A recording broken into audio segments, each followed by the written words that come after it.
سالي ان شاء الله تكونوا كاع غاية بخير وعلى خير. مرحبا بكم في قناتكم فولا شيف. مرحبا بكم كاع اللي التحقتوا بينا جدد. نقول لكم شرفتوني وقولوا لي ارائكم على الوصفات تاعي اللي راني نديرها لكم، نجيبها لكم اقتصاديين، غي اغلبيتهم غير بنص كاس زيت ونص كاس سكر. في الحلويات اليوم تاني جبتها لكم بنفس الطريقة، نص كاس زيت ونص كاس سكر.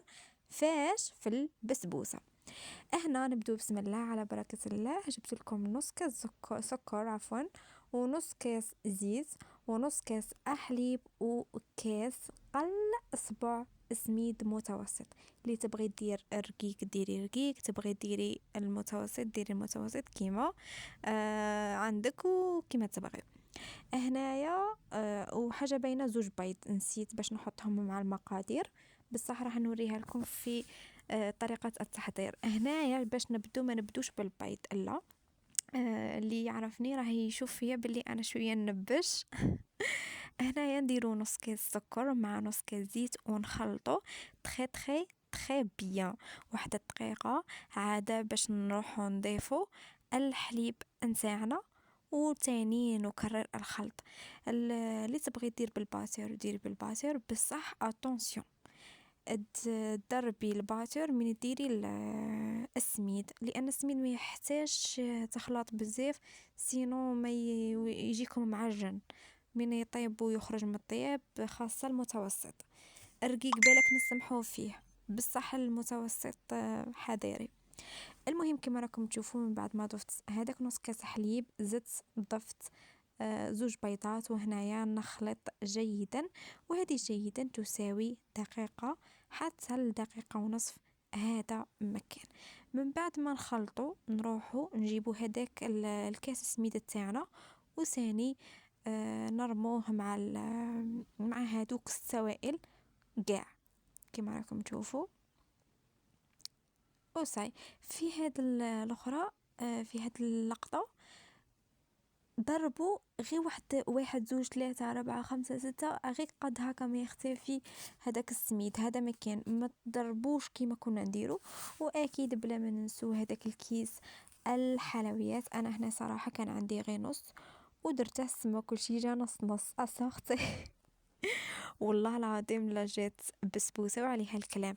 هنايا عندي المول ماشي الصغير وإنما المتوسط في هادو المدورين. درت شوية زيت ودرت هذاك السميد. اللي تبغي دير الفرينة دير الفرينة كيما تبغوا، كيف النتيجة. حاجة واحدة أخرى باغي نقولها لكم، اللي تبغي البسبوسة تاع حرقيكة تكبر المول في هذا المقادير، واللي تبغيها شوية طالعة كيما البسكوي اكيد ديره متوسط حتى للصغير. شوفوا هنا من بعد فات 5 دقائق على هذاك المزيج يكون شربوا كاع، خلطوه غير شويه وديروه في هذيك في هذاك المول مع تكونوا محميين الفور. الاستيس والسر الكبير في البسبوسه ان البسبوسه تطيب من تحت على نار هادئه حتى تنجموا تقولون حركت صحيح.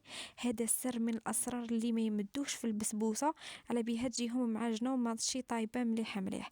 هنايا سقيتها بالسيرو. السيرو راح نعطيكم كيفاش درته، واكيد ناقص سكر. ونسيت ثاني باش نقول لكم انا هذاك الخليط حصرت فيه شويه برتقال. اللي تبغي دير لافاني دير لافاني، اللي تبغي دير الليمون دير الليمون. غادي نشارك معكم السيرو اللي جا ناقص حلاوه. اكيد انا انا لا الدار ما نديروش الحلاوه، ما نبغوش الحلاوه في كل الوصفات خاصه الحلويات.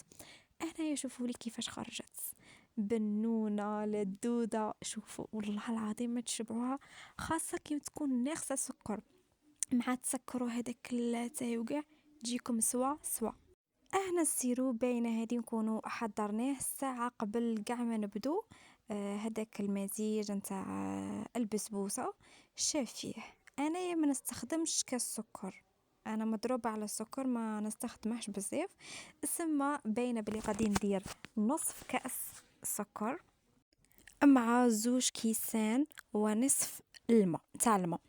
2 كيسان ونصف ماء. تنجمو تاني ديرو غي 2 كيسان باش يجيكم مع هداك الخلطة تاع 2 بيض ونص كاس سكر وكاع سوا. وتنجمو اكيد تاني ما ديرو غي كيما درت انا نص 2 كيسان ونص مع نص كاس سكر. وهنايا درت شرائح الليمون عفوا البرتقال لانه ما كانش ببساطة عندي الليمون. ويجيكم سيروا عليه الكلام. وهنايا كنا وصلنا نهاية الوصفة، نقولكم بسلامة باي.